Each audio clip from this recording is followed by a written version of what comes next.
If you're deciding between Jira and Asana, the right choice really depends on the type of team you have.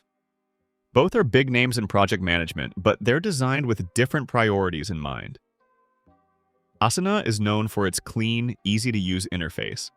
It's great for general project and task management, perfect for marketing, HR, operations, or any non-technical team that needs to stay organized without too much complexity.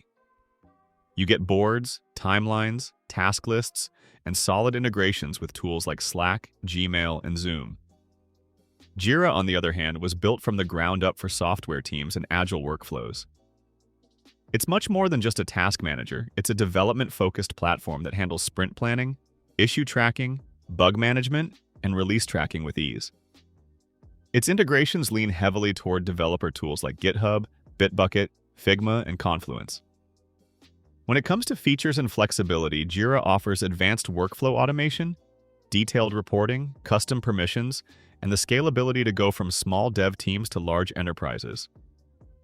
Asana focuses on keeping things simple, but it can't match Jira's depth in agile project management or its tight integration with coding and deployment tools. Here's the bottom line. If you're a non-technical team that needs simple visual task management, go with Asana. If you're a software or product team working in agile sprints, tracking bugs, and shipping code, Jira is the better long-term choice.